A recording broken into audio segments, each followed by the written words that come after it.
முதல் முறையாக பங்கு பெறும் திருப்பலியில் பங்கு கொள்ள கூடி நிற்கும் அனைவரையும் வாழ்த்தி வரவேற்கின்றோம்.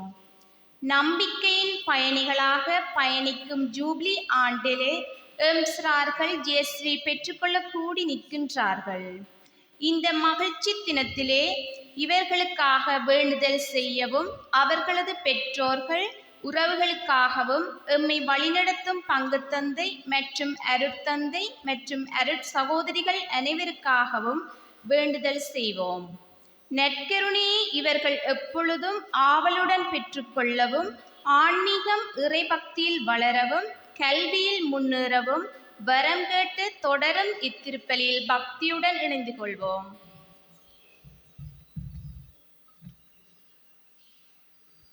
தந்தை மகன் தூயாவியாரின் பெயராலே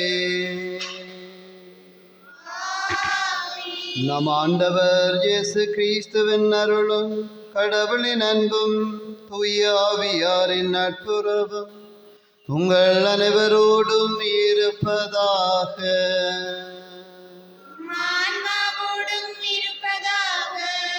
அன்பார்ந்த அஸ்விகா அடமினா, ஒரு தாய் தன் குழந்தைகளை வரவேற்பது போன்று இன்று திரு அவை உங்களையும் பெற்றோரையும் மகிழ்ச்சியுடன் வரவேற்கின்றது. உங்கள் திருமுழுக்கை நினைவுபடுத்தி உங்களை அன்புடன் வரவேற்கின்றது. உங்கள் திருமுழுக்கு நாள் உங்கள் பிறந்த நாளை விட மிக சிறந்த நாள். ஏனென்றால் திருமுழுக்கின் வழியாக கடவுளின் பிள்ளைகள் ஆனீர்கள். இன்று ஆண்டவர் உங்களை தமது குடும்பத்தில் நடைபெறும் விருந்துக்கு அழைக்கின்றார். விண்ணகத்திலிருந்து வந்த இயேசுவை நீங்கள் உட்கொள்ளப் போகின்றீர்கள். எனவே முதலில் இந்த நல்ல நாளை உங்களுக்கு அளித்த கடவுளுக்கு உங்கள் முழு இதயத்தோடு நன்றி கூறுங்கள். இந்த நாளில் நீங்கள் பெற்றிருக்கும் திருமுழுக்கின் மேன்மையையும் பொறுப்பையும் நன்குணர்ந்து எப்போதும் கடவுளின் பிள்ளைகளாக வாழ்ந்து கடைசியில் விண்ணக வீட்டிற்கு வந்து சேரும்படி உங்களுக்கு நினைவூட்டி திரு அவை உங்களை அழைக்கின்றது. எனவே நற்கருணை விருந்தை அருந்த ஆயத்தமாக இருக்கும் உங்களை நானும் திரு அவையின் பெயரால் மகிழ்ச்சியுடன் வரவேற்கின்றேன். Asviga Dines Anthony,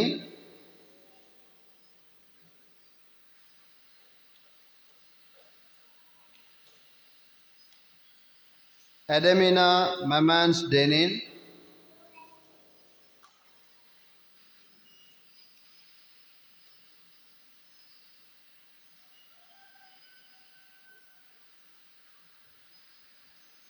பிள்ளைகளே, திரு அவையிடம் என்று நீங்கள் கேட்பது என்ன?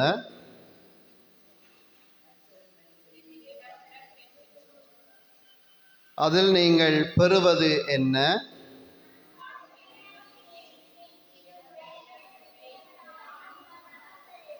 இயேசுவுடன் நிலைவாழ்வில் பங்கு கொள்ள நற்கருணை பெற்றுக்கொள்ள போகின்றீர்கள். எனவே கடவுளின் உண்மையான பிள்ளைகளாக வாழ்ந்து இறுதியில் அவரோடு நிலையான பேரின்பத்தில் பங்கு பெறும்படியாக அவரையும் உங்கள் அயலாரையும் முழு உள்ளத்தோடு அன்பு செய்து வாழ்வது உங்கள் கடமை. இதை உணர்ந்திருக்கிறீர்களா?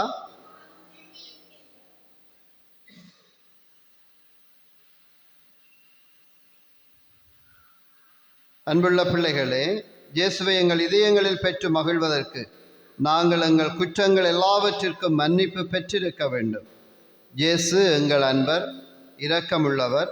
எனவே இப்போது எங்கள் குற்றங்களை எல்லாம் மன்னிக்கும்படி அவரிடம் இறந்து கேட்போம்.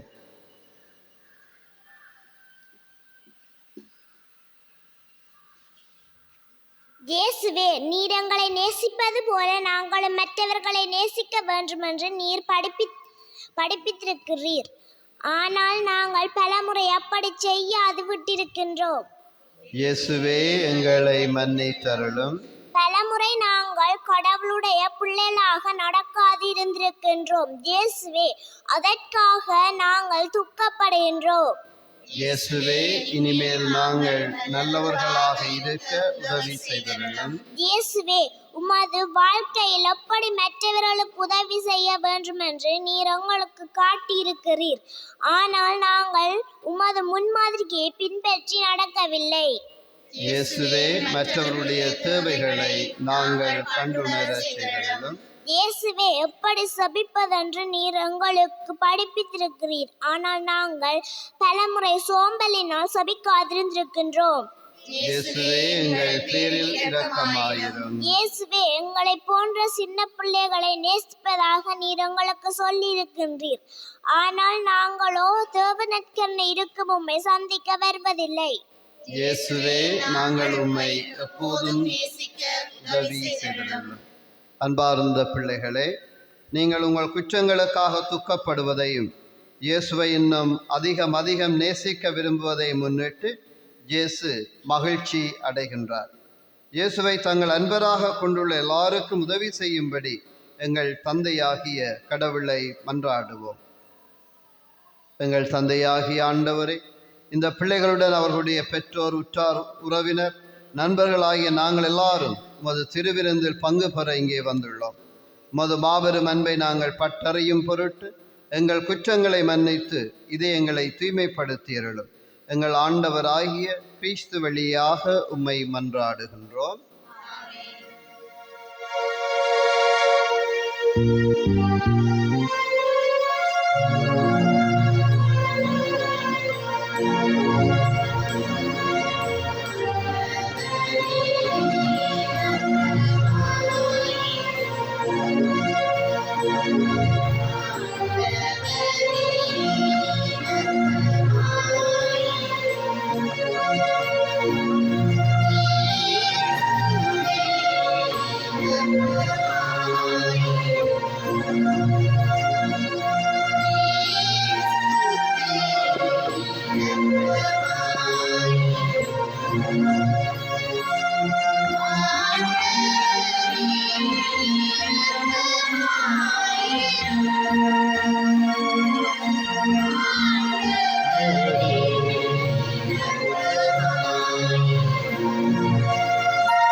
மன்றாடுவோமாக.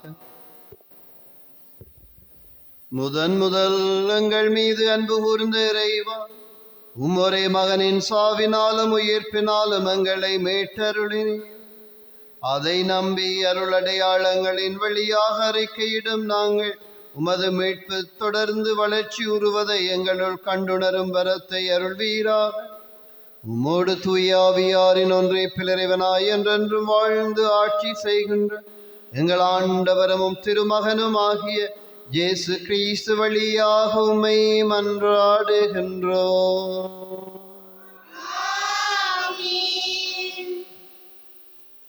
அன்புக்குரிய இயேசுவே, திருவிவிலியத்தில் உமது வார்த்தையை கேட்டு உம்மை பின் செல்ல எங்களுக்கு உதவி செய்தரலும்.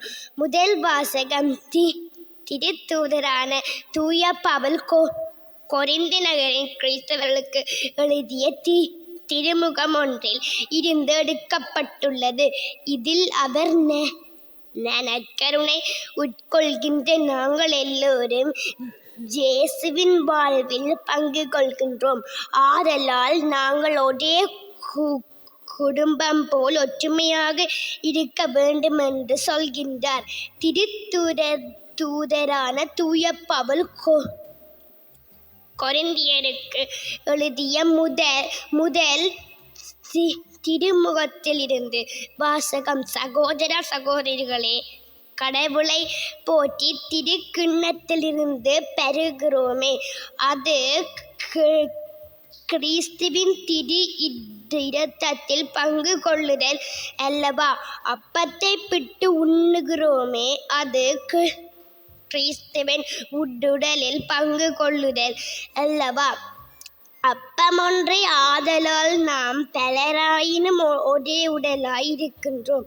ஏனெனில் நாம் அனைவரும் அந்த ஒரே அப்பத்தில்தான் பங்கு கொள்கின்றோம். இது ஆண்டவர் வழங்கும் அருள்வாக்கு.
எனது சதையை உண்டு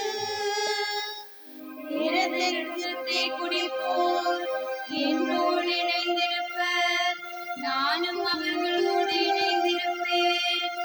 அல்லேலூயா.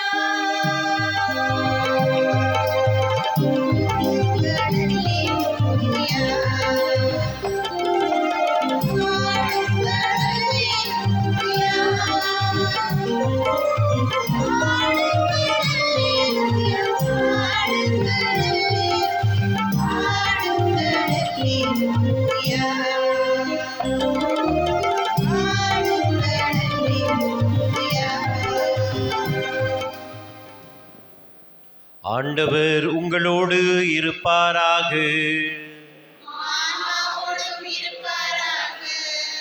புனித யோவான் எழுதிய பரிசுத்த நற்செய்தியிலிருந்து வாசகம்.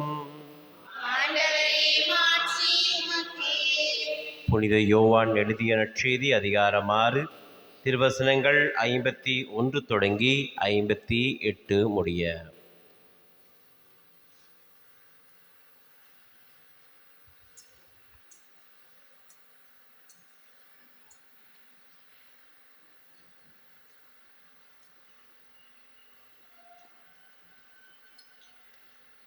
விண்ணகத்திலிருந்து இறங்கி வந்த வாழ்வு தரும் உணவு நானே.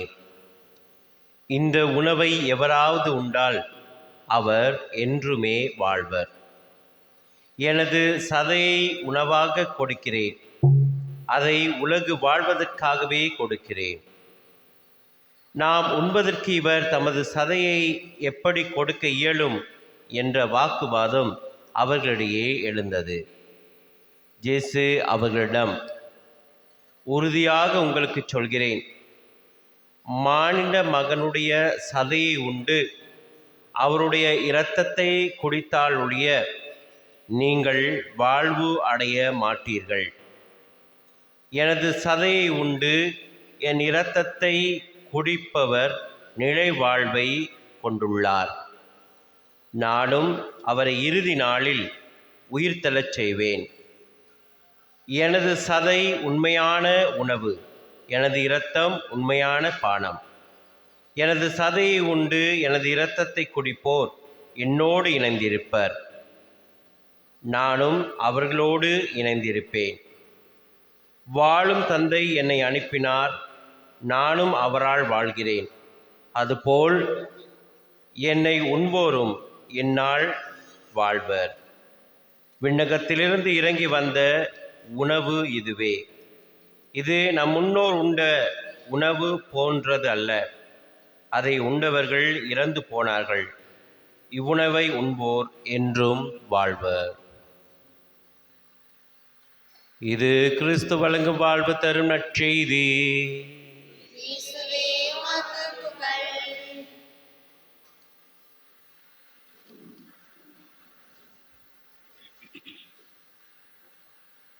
கிறிஸ்துவுக்குள் மிகவும் பிரியமான சகோதர சகோதரிகளே, முதலாக ஆண்டவரை பெற்றுக்கொள்ள இருக்கிற என் அருமையான பிள்ளைகளே, இன்று அருட்தந்தை சொன்னது போல உங்கள் வாழ்விலே மிகவும் மகிழ்ச்சியான நாள். இயேசுவை முதலாக நீங்கள் பெற்றுக்கொள்ள போகிறீங்க. இவ்வளவு காலம் பெரியவர்களெல்லாம் நன்மை எடுக்கும் போது அப்படியே வாய் பார்த்துக்கிட்டு இருந்திருப்பீங்க, எப்போ நாங்கள் நன்மை எடுப்போம் அப்படின்னு சொல்லிட்டு, இல்லையா? இன்றைக்கு இந்த அற்புதமான ஒரு தருணம் உங்கள் வாழ்விலும் வந்திருக்கிறது. இன்றைய நாளிலே இந்த நற்செய்தி பகுதியிலே ஆண்டவர் அழகாக சொல்கிறார், நான் வாழ்வு கொடுக்கிறேன் என்று சொல்லி. ஜேசுனுடைய வாழ்க்கையிலே எனக்கு அருமையானவர்களே, நாங்கள் பார்க்கின்ற ஒவ்வொரு தருணத்திலும் அவர் போகின்ற இடங்களிலெல்லாம் அற்புதங்களும் அடையாளங்களும் நிகழ்ந்து கொண்டே இருந்தது. வாழ்வற்று இருந்த நிறைய பேருக்கு அவர் வாழ்வு கொடுத்தார். வாழ்க்கை தொலைத்திருந்த, இனிமேல் எங்கள் வாழ்வு எப்படியாக இருக்கப் போகிறது என்ற சந்தேகத்தோடு இருந்த பலருக்கு அவர் வாழ்வு கொடுத்தார். உங்களுக்கு தெரியும், ஆண்டவர் போகின்ற பொழுது பாத்லேமியு என்ற ஒரு மனிதனை ஆண்டவர் பார்க்கின்றார். பாத்லேமியு பார்க்கவில்லை, மாறாக ஆண்டவர் பார்த்தார். அவனுக்கு கண் தெரியாது, அவனால் பார்க்க முடியாது. ஆனால் இயேசு அவனை பார்த்தார், அவனுடைய வாழ்வை புரிந்து கொண்டார். இயேசு அவனை சந்தித்த அந்த நிமிஷம் அவனுக்கு வாழ்வு கிடைக்கிறது. அதே போல இன்னொரு மனிதன் நோயுற்று இருக்கிறான். அவனை கட்டிலோடு ஆண்டவர் திருமுன் இறக்குகின்றார்கள். அவன் இயேசுவை பார்த்தான், அங்கே அவனுக்கு புது வாழ்வு கிடைக்கிறது. அதே போல பல அற்புதங்கள், யாரெல்லாம் இயேசுவை பார்த்தார்களோ, யாரையெல்லாம் இயேசு பார்த்தாரோ அங்கே எல்லாம் அற்புதங்கள் நிகழ்கின்றன. எனக்கு அருமையானவர்களே, இன்றைய நாளிலே இந்த நற்செய்தி பகுதியிலே ஆண்டவர் இதைத்தான் சொல்கின்றார். நீங்கள் என்னுள் வாழும் பொழுது, நான் உங்களுள் வாழும் பொழுது உங்களுக்கு வாழ்வு கிடைக்கும். உங்களுக்கு வாழ்வு கிடைக்கும் என்று ஆண்டவர் சொல்கின்ற பொழுது அது ஒரு தனிப்பட்ட வாழ்வு அல்ல, தனிப்பட்ட வாழ்வு அல்ல. இயேசுவை நாங்கள் பெற்றுக்கொள்கின்ற பொழுது முதலாவதாக எங்களுடைய வீடுகள் இரட்சிப்பை அடைகின்றது, எங்களுடைய பெற்றோர்கள் இரட்சிப்பை அடைகின்றார்கள், எங்களுடைய உறவுகள் இரட்சிப்பை அடைகின்றார்கள். அந்த இரட்சிப்பு எங்களுடைய சமுதாயத்தை கடந்து, எங்களுடைய நாட்டை கடந்து உலகுக்கு செல்கிறது. ஆகவே இயேசுவை பெற்றுக்கொள்கின்ற ஒவ்வொரு நிமிஷமும் ஒரு புதிய விடியல், ஒரு புதிய வாழ்வு எங்களுக்கு வந்து சேர்ந்து கொண்டே இருக்கிறது. இதை நாங்கள் மறந்துவிடக்கூடாது. இயேசுவை சந்திக்கின்ற பொழுது அற்புதங்கள் நிச்சயமாக நடக்கும். ஒரு இந்தியாவிலே ஒரு தாய், வேறொரு மதத்தை சார்ந்த அந்த தாய் மிகவும் ஆசையாக தன்னுடைய வயோதிப வயதிலே ஒரு வீட்டிலே அல்லது ஒரு ஒரு ஒரு இடத்தை வாங்கி அந்த இடத்திலே ஒரு அனாதை ஆசிரமம் ஒன்று அமைக்க வேண்டும் என்று சொல்லி ஆசையாக இருக்கின்றாள். என்ன நடக்கிறது? இவருடைய குழந்தைகள் எல்லாம் சேர்ந்து இந்த தாயை ஏமாற்றி விடுகின்றார்கள். அதாவது சொத்தை எல்லாம் எழுதி வாங்கி கொள்கிறாங்க. இந்த தாய்க்கு ரொம்ப கவலை. கடைசி நேரத்திலே எனக்கு ஒன்றுமே இல்லை என்று சொல்லி அவனுடைய மகன்மார்கள் என்ன செய்கிறான்னு கேட்டால், அம்மா உங்களுக்கு ஒரு இடம் வாங்கி வச்சுருக்குறோம், அந்த இடத்த நீங்கள் வச்சுக்கொள்ளுங்க, மற்ற சொத்தெல்லாம் எங்களுக்கு எழுதித்தாங்கன்னு சொன்னோன்னே இந்த அம்மாவும் எழுதி கொடுத்துட்றாங்க. சரி, எனக்காக வாங்கி வைத்த இடம் எது என்று சொல்லி அந்த அம்மா தேடி போகும் பொழுது பார்த்தா ஒரு பெரிய கட்பாறை, பெரிய பாறைகள் நிறைந்த இடம். அதில் வீடெல்லாம் கட்ட முடியாது. இந்த தாய் ரொம்ப மன அழுத்தத்தோடு போகின்ற பொழுது ஒரு கோயிலிலே நற்கருணை விழா நடந்து கொண்டிருக்கிறது. நற்கருணையிலே பிரசங்கம் ஒன்று நடந்து கொண்டிருக்கிறது. அந்த பிரசங்கத்திலே நீங்கள் இயேசுவை பெற்றுவிட்டால் நற்கருணையிலே கேட்பதை எல்லாம் அவர் தருவார். விசேட விதமாக இந்த மலையை பார்த்து பெயர்ந்து கடலிலே போ என்று சொன்னாலும் அது போகும். ஆனால் நீங்கள் நம்ப வேண்டும். என்ன நம்பணும்? எனக்குள்ள வர்ற இயேசுவால் எதுவும் செய்ய முடியும், எனக்குள்ள வருகிற இயேசுவால் எதுவும் செய்ய முடியும் என்ற நம்பிக்கை. இந்த தாய் உடனே என்ன செஞ்சால், தன்னை முழுவதுமாக ஆண்டவருக்கு அர்ப்பணித்து, அந்த வார்த்தை அவளை குத்தியது. முழுவதுமாக அர்ப்பணித்து ஒரு கிறிஸ்தவளாக மாறினால். தன்னுடைய முதிர்ந்த வயதிலே கிறிஸ்துவை ஏற்றுக்கொண்டார், நன்மை வாங்கினார். இப்போ நன்மை வாங்கணும்னு அவளுக்கு என்ன நினைப்பு? நான் நன்மை வாங்கிட்டேன், ஜேசு எனக்குள் இருக்கிறாரு, அப்போ ஜேசு என்னென்ன அற்புதங்களை செய்தாரோ அந்த அற்புதங்கள் எல்லாம் நான் ஜெபிக்கும் போதும் நடக்கும். இதுதான் அவளுடைய விசுவாசம். இப்போ போய் என்ன நடக்குது? அவள் இருந்த அந்த சின்ன குடிசை வீட்டுக்குள் போய் ஜன்னலை திறந்து அந்த மலையை பார்த்து ஒவ்வொரு நாளும் ஜெபிக்கிறார். எனக்கு நம்பிக்கை இருக்கிறது, நான் பெற்றுக்கொண்ட ஜேசுவால் எதுவும் செய்ய முடியும், மலையே பெயர்ந்து கடலுக்குள் போ. இதுதான் ஒவ்வொரு நாளும் ஜெபம். ஒரு நாள், 2 நாள், 3 நாள், 1 கிழமை, 2 கிழமை, 1 மாதம், 2 மாதம் கடந்து போகிறது. என்ன நினைக்கிறீங்க? மலை பெயர்ந்து கடலுக்கு போயிருக்குமா? போனது. பிரியமானவர்களே, போனது. அதான் நான் சொன்னேன், எப்படி என்ற கேள்வி எங்களுக்கு தேவையில்லை. எப்படியோ ஆண்டவரை நாங்கள் விசுவாசிக்கிற பொழுது எங்கள் வாழ்வில் அற்புதங்கள், அடையாளங்கள் நிகழும். அவ்வளோதான். ஒரு முறை இந்த தாய் காலையிலே எந்திரிச்சு ஜெபிக்கிறாள்.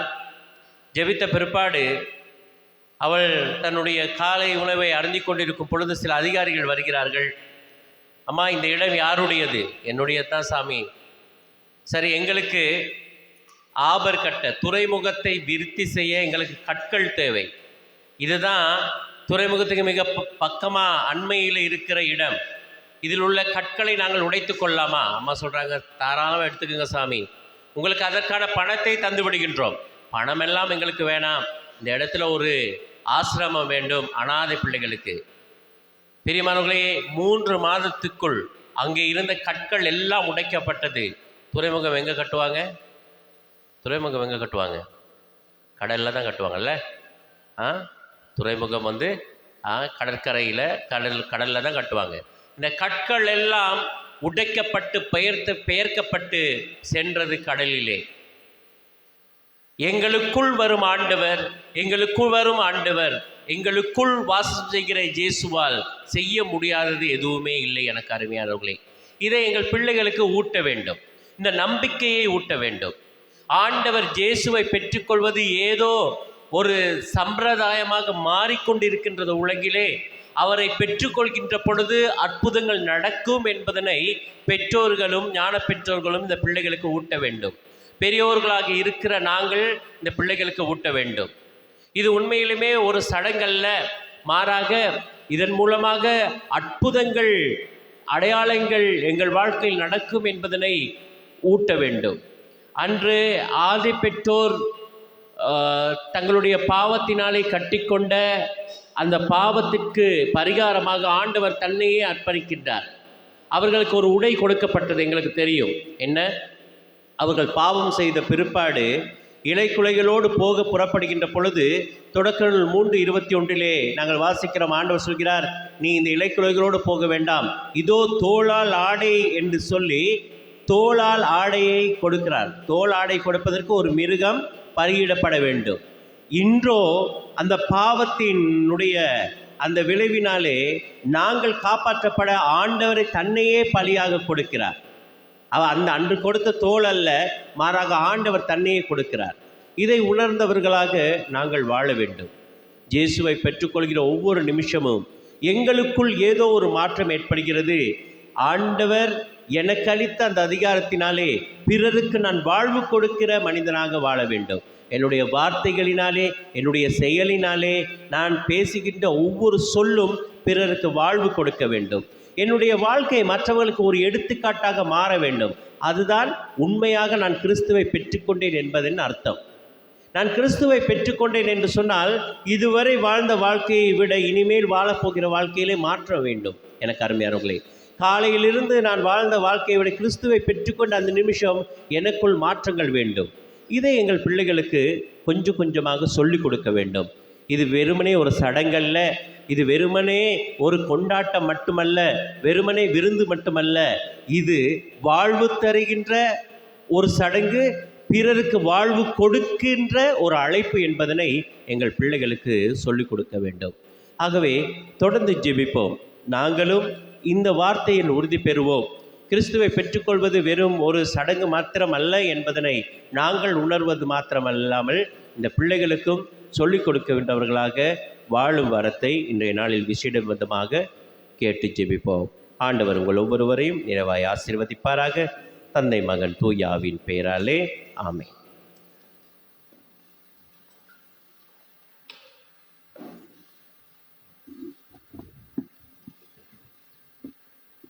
திருமுழுக்கு வாக்குறுதிகளை புதுப்பிக்கின்ற நேரம்.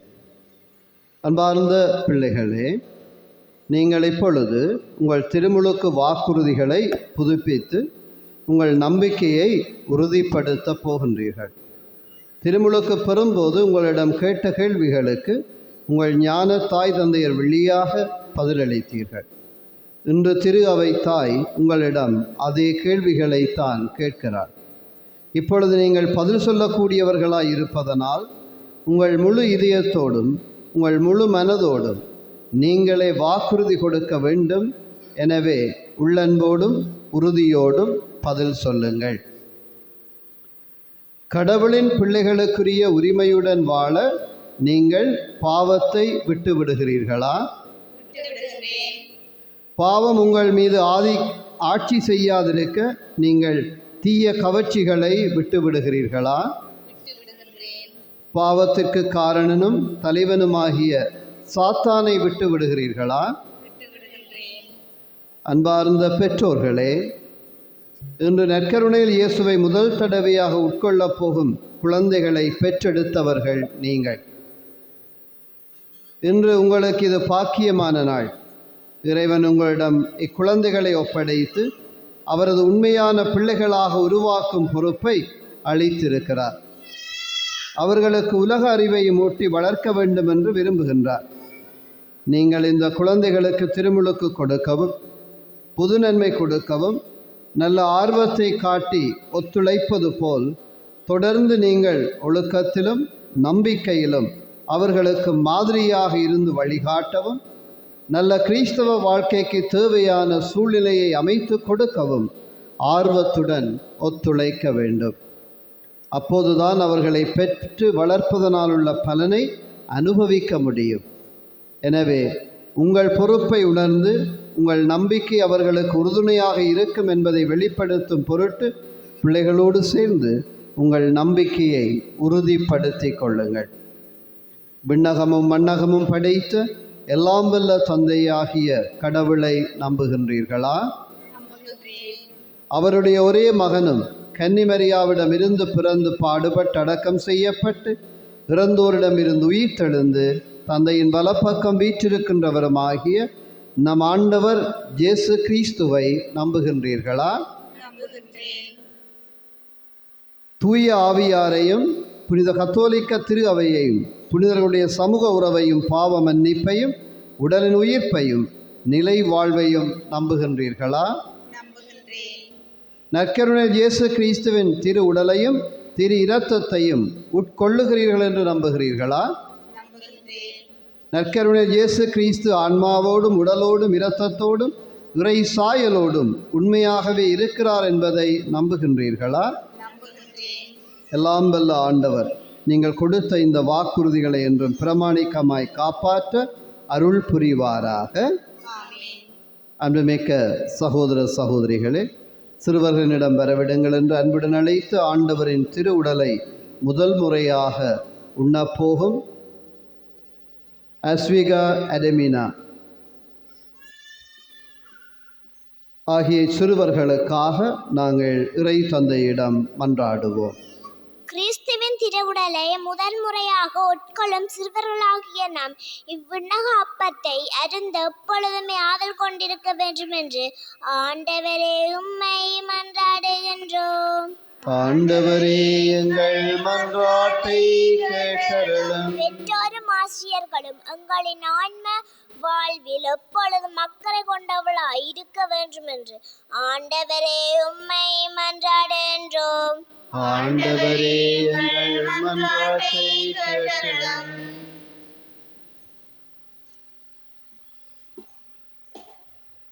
பசி தாகத்தால் வருந்த மக்களுக்கெல்லாம் நாங்கள் உணவளிப்பதால் கிறிஸ்துவின் உடலான ஆன்ம உணவை அவர்கள் கண்டடைய செய்ய வேண்டுமென்று ஆண்டவரே உம்மை மன்றாடுகின்றோம்.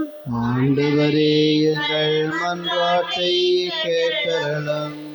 கோதுமை மணிகள் பல வாயினும் ஒன்று சேர்ந்து ஒரே அப்பமாக மாறுவது போல உலகெங்கும் பரந்து கிடக்கும் திரு அவையின் மக்கள் அனைவரும் கிறிஸ்துவின் அன்பில் ஒன்றித்து வாழ வேண்டுமென்று ஆண்டவரே உம்மை மன்றாடுகின்றோம். ஆண்டவரே எங்கள் மன்றாட்டை கேட்டருளும். எல்லாம் வல்ல ஆண்டவரே, சிறுவர்களிடம் வரவிடுங்கள் என்று உரைத்தோம் திருமகனின் உடலை முதல் முறையாக உட்கொள்ளும் அஸ்விகா அடமினா ஆகிய சிறுவர்களின் ஆன்மாவையும் உடலையும் பாவமின்றி பாதுகாத்து விண்ணரசில் சேர்த்தருள்வீராக. எங்கள் ஆண்டவராகிய கிறிஸ்து வழியாக உம்மை மன்றாடுகின்றோம்.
சகோதர சகோதரிகளே, என்னுடையதும் உங்களுடையதுமான இப்பலி எல்லாம் வல்ல தந்தையாகிய இறைவனுக்கு ஏற்றதாகும்படி மன்றாடுங்கள்.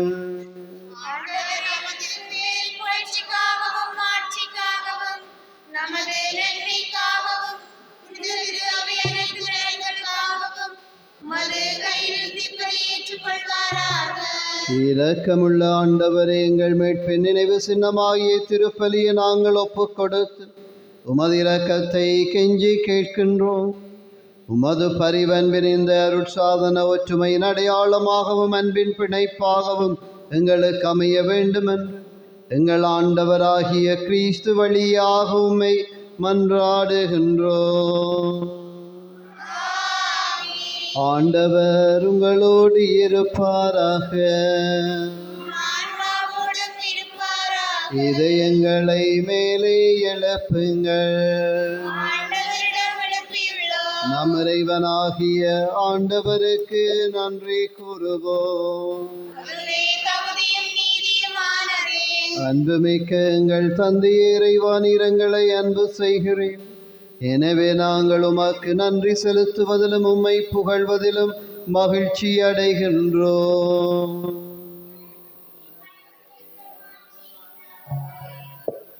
நீர் எங்களை அன்பு செய்கின்றீர். எனவே இம்மாபெரும் அழகிய உலகத்தை எங்களுக்கு கொடுத்திருக்கின்றீர்.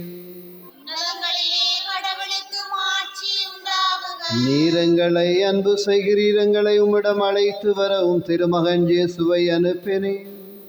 அவர் எங்களை ஒரே குடும்பத்தின் பிள்ளைகளாக தம்மோடு ஒன்று சேர்த்துள்ளார். இத்துணை பேரன்பிற்காக நாங்கள் உமக்கு நன்றி கூறுகின்றோம். வானதூதரோடும் புனிதரோடும் சேர்ந்து நாங்கள் உம்மை புகழ்ந்து பாடுகின்றோம். தூயவர் தூயவர், வான்படைகளின் கடவுளாம் ஆண்டவர், முதுமாட்சியால் நிறைந்துள்ளன. உன்னதங்களிலே ஓசானா. ஆண்டவர் பேரால் வருகிறவர் ஆசி பெற்றவர். தந்தையே, நீர் அனுப்பிய இயேசு ஆசி பெற்றவர். அவர் சிறுவருக்கும் ஏழைகளுக்கும் நண்பர். நாங்கள் ஒருவர் மற்றவரை அன்பு செய்வதன் வழியாக நாங்கள் உம்மை எவ்வாறு அன்பு செய்வது என்பதை காட்ட அவர் வந்தார். நாங்கள் நண்பர்களாக வாழ தடையாக இருக்கும் பாவத்தை அகற்றவும் எங்கள் மகிழ்ச்சிக்கு எதிரான பகை உணர்ச்சியை நீக்கவும் அவர் வந்தார். நாங்களும் பிள்ளைகளாக வாழும் பொருட்டு எந்நாளும் எங்களுடன் இருக்க தூய ஆவியாரை அனுப்புவதாக அவர் வாக்களித்தார். ஆண்டவர் பெயரால் வருகிறவர் ஆசீர் பெற்றவர். உன்னதங்களிலே ஓசானா. எங்கள் தந்தையே இறைவா, எங்கள் காணிக்கையாகிய இந்த அப்பமும் ரசமும் எங்கள் ஆண்டவர் இயேசு கிறிஸ்துவின் உடலாகவும் இரத்தமாகவும் மாறிட உம்முடைய தூயாவியாரை அனுப்பியருள வேண்டுமென உம்மை இப்போது நாங்கள் மன்றாடுகின்றோம். உம் திருமகன் இயேசுதாம் இறப்பதற்கு முந்திய இரவு நீரங்களை எவ்வளவு அன்பு செய்கிறீர் என்பதை காட்டினார். எவ்வாறெனில் அவர் தம் சீடர்களோடு இரவு விருந்து அருந்தும் போது அவர் அப்பத்தை எடுத்து உமக்கு நன்றி செலுத்தி வாழ்த்துரைத்தார். அதன் பின் அப்பத்தை பெற்று தம் நண்பர்களுக்கு அளித்து கூறியதாவது: அனைவரும் இதிலிருந்து பெற்று உண்ணுங்கள், ஏன் இது உங்களுக்காக கையளிக்கப்படும் என் உடல்.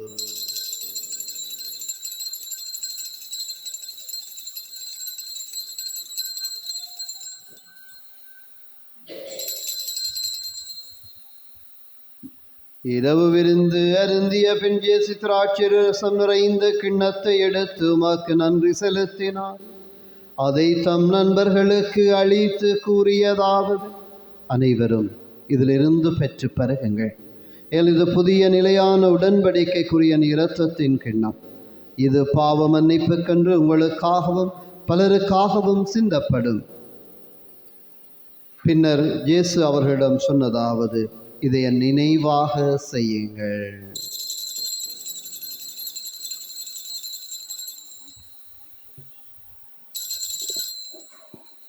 நம்பிக்கையின் மறைபொருள்.